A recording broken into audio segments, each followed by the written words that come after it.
जय बद्री विशाल। मैं पूजा रावत अपने ब्लॉग में आपका हार्दिक स्वागत करती हूँ। आज सिमली माँ चंडिका के प्रांगण से मैं पहुँच चुकी हूँ माँ चंडिका के प्रांगण में। यह 14 सालों बाद यहाँ पर देवरा यात्रा निकली है। माँ चंडिका आज अपने गर्भगृह से बाहर आ रही है और हम भी चलो माँ भगवती के दर्शन करने आए हुए हैं। आप लोग भी मेरी ब्लॉग के माध्यम से दर्शन कीजिएगा। और यहाँ पे देखो मैं पहुँच गई मंदिर में। देखो कितना भव्य दरबार यहाँ पे सजा हुआ और भक्तों की भीड़, ओ हो पैर रखने की जगह नहीं थी। यह है हमारा हिंदू सनातनी धर्म। देखो कितनी एकता है हमारे हिंदू लोगों में। हर किसी घर में कुछ ना कुछ काम होगा, लेकिन आज सारा काम धाम छोड़ के माता के चरणों में लोगों ने अपना पूरा समय व्यतीत किया है। बहुत बड़ी बात है। अहोभाग्य हम लोगों के माता के प्रांगण में हम पहुंचे हैं। इस पवित्र प्रांगण के आप भी दर्शन कीजिए। और यहाँ पे ना रंगारंग कार्यक्रम भी साथ ही साथ चल रहे थे जब तक माता बाहर नहीं आई। उससे पहले के जो नज़ारे हैं ना वो मैं तुम्हें दिखा रही हूँ। बहुत ही सुंदर नज़ारे। भक्त लोग काफी उत्सुक है माँ भगवती के दर्शन करने के लिए। और यहाँ पे देखो मुझे ना लोग ऐसे धक्का मार रहे थे यहाँ पे भीड़ में। ऐसे लग रहा था कि बाप रे क्या करूँ। अब यहाँ पे भी ना माता के दर्शन कर रही हूँ मैं। आप लोग भी मेरे साथ माता के दर्शन कीजिए। ये देखिए यहाँ पे माता की डोली है, लेकिन इतनी भीड़ में ना बिल्कुल भी दिखाई नहीं दे रही है माता। थोड़ा सा दर्शन तो हो ही चुके हैं। जय माँ चंडिका। और अब चलते हैं आगे। यहाँ पे देखो हम आए प्रसाद ग्रहण करने के लिए। भंडारा यहाँ पे लगा हुआ है, लेकिन प्रसाद ग्रहण करने से पहले ना मेरी नजर चारों तरफ खेत जो है यहाँ पे उसमें गई, तो इतना कूड़ा लोगों ने फैला रखा। लोगों ने खाना खाया और अपने जगह पे ही डिस्पोजल छोड़ के भाग गए। तो भाई साहब मैंने भी सबसे पहले प्रसाद ग्रहण कर लिया, ले लिया मैंने। ये बच्चे मेरे को हेलो हाय कर रहे हैं यहाँ पे। मैंने भी हाय कर दिया, हाय बेबी करके बोल दिया है ना। और फिर देखो चारों तरफ इंसान कमर कूड़ा ज्यादा फैला हुआ, आप खुद देख सकते हो। ये मेरा प्रसाद है। तो चलो मैं भी सोच रही हूँ ना सबसे पहले पेट पूजा, उसके बाद काम दूजा। तो मैं भी अब थाली लेके सोच रही हूँ कि कहाँ पे बैठूं, कहाँ पे क्या करूँ, क्योंकि जगह तो कहीं पे थी नहीं बैठने की। सब जगह लोगों ने जूठा ही जूठा कर रखा है। लेकिन फिर भी मैं अभी जगह ढूंढ रही हूँ। जो भी मुझे सेफ जगह मिलेगी मैं बैठ जाऊंगी यहाँ पे। और फाइनली मुझे ये दो लोग यहाँ पे बैठे हुए दिखे और मैंने इनसे पूछा कि क्या मैं आप लोगों के साथ बैठ सकती हूँ। उन्होंने हाँ बोला, तो मैं भी आराम से उनके साथ बैठ के जमीन में और प्रसाद ग्रहण करने लग गई। और वो भी खुश हो गए मुझे देख के। हम दोनों साथ साथ आराम से खा रहे थे। छोटी कन्या भी हमारे रूम साथ में खाना खा रही थी।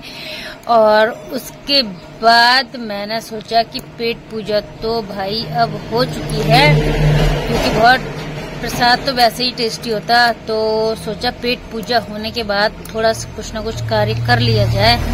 खाना पचाना भी जरूरी होता है। तो मैंने भी अपना कैमरा रखा एक किनारे, आओ देखा ना ताओ। और सबसे पहले लग गई यहाँ पे डिस्पोजल इकट्ठे करने में। जितने भी जूठी प्लेट सी जूठा खाना था उनको उठाया और सब फेंका डस्टबिन की तरफ। और कुछ मैंने एक पेटी फिर उनसे मांगी और बड़ी पेटी भर के मैंने सामने रख दी। चलो आप लोगों को दिखाती हूँ सबसे पहले कि मैंने कितना काम किया है। यहाँ छोटी बेटी बेचारी खाई रही थी आराम से। तब तक मैंने कहा चलो मैं अपना काम कर लेती हूँ। फटाफट से आधा खेत मैंने अकेले ही साफ कर लिया। जाते ही सोच रही थी कर लूं, लेकिन नहीं हो पाया। पहले भूख लग गई थी ना बहुत ज्यादा, इसलिए। ये देखो भाई साहब। और सारे लोग ना चारों तरफ से मुझे देख रहे थे, ऐसा तमाशा जैसा देख रहे थे। लोगों को लग रहा था कि कहीं ये पागल तो नहीं है जो कि यहाँ अकेले भीड़ में लगी हुई है डिस्पोजल उठाने में। लेकिन कोई नहीं। मैंने कहा अगर माता के दरबार में मुझे कोई पागल घोषित भी कर दे तो भी चलेगा, पागल ही मान लो। क्योंकि भक्त भी तो एक तरफ प्रकार से पागल ही होता है ना। जो अतिमति भक्त वाला होता है ना, भगवान का भक्ति में लीन होता है, उसको भी पागल करार ही दिया जाता है। तो वही मैं भी एक पागल हूँ। तो मैंने कहा चलो बहुत सारे पाप हमने कर रखे हैं, छोटा सा एक पुण्य का काम यहाँ पे कर लेते हैं हम। मैंने फटाफट से आओ देखा ना था। और फटाफट देखो सब कैसे मुझे देख रहे हैं। सबको लग रहा है कि जूठा खाना खा रही है या उठा रही है या घर ले जा रही, कुछ समझ नहीं आ रहा था लोगों को। लेकिन मैं ना कूड़ा साफ कर रही थी ताकि और जो भक्त लोग आ रहे हैं अभी उनको बैठने के लिए थोड़ा सा जगह मिल पाए। तो देखो मैंने कितना कूड़ा इकट्ठा कर लिया। मैं आप लोगों को दिखाती हूँ कूड़ा। ये देखो भाई साहब मैंने कितना खेत साफ कर लिया है। ये देखिए ये पूरा नीट एंड क्लीन दिख रहा है। अभी तक यहाँ पूरे पत्तल पड़े हुए थे। और ये देखो ये इतनी बड़ी पेटी मैंने भर के रख दी है। और इतना ही मैंने ना सामने डस्टबिन है वहां फेंक के आई मैं। पर तभी भी भाई साहब किसी ने ये नहीं बोला कि चलो हम भी तुम्हारे साथ थोड़ा पुण्य का काम कर लेते हैं। मानना पड़ेगा आजकल के युग के लोगों को, बाप रे क्या बोले। उसके बाद चलो मैंने कहा अब जब हो ही गया इतना काम तो थोड़ा सा माता के दरबार में जाके एक बार फिर से माता का दीदार करके आते हैं, उसके बाद चलते हैं अपनी नगरी को। तो चलिए आपको भी ले चलती हूँ एक बार फिर से जाते जाते माता के दरबार में, माता के श्री चरणों में। और सारे लोग देखो मुझे अभी भी देख ही रहे हैं कि ये ऐसे क्या थी, इसने क्यों इतना यहाँ पे कूड़ा उठाया और क्यों ये चली गई। लेकिन किसी को ना कुछ बोलने की ना हिम्मत आई ना पूछने की, ना मेरे साथ किसी ने मदद की, क्या बोलूं।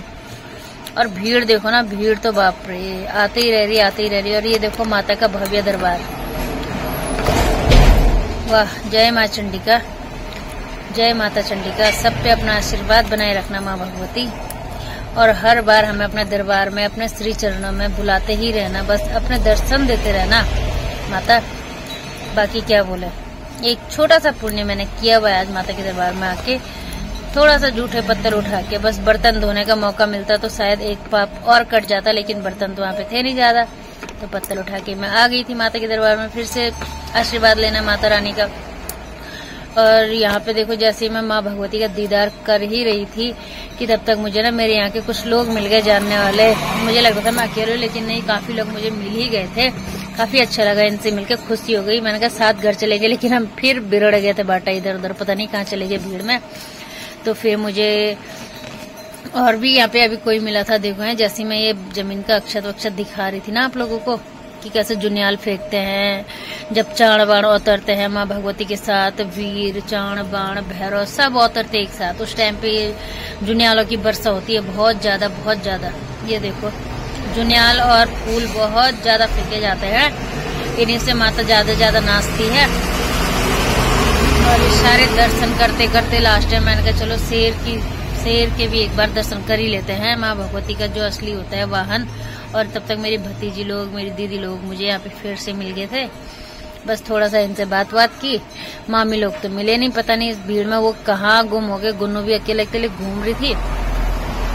तब तक मुझे इसके बाद फिर वो कमला दी है ना, वहाँ पे मामा लोग यहाँ पे रहते थे, इनकी मकान बन गए वही, तो फिर ये भी मुझे मिल।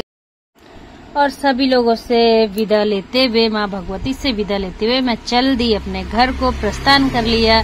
मेरे भतीजे लोग मुझे मिल गए थे, गोलू और गोलू की बीबी करिश्मा।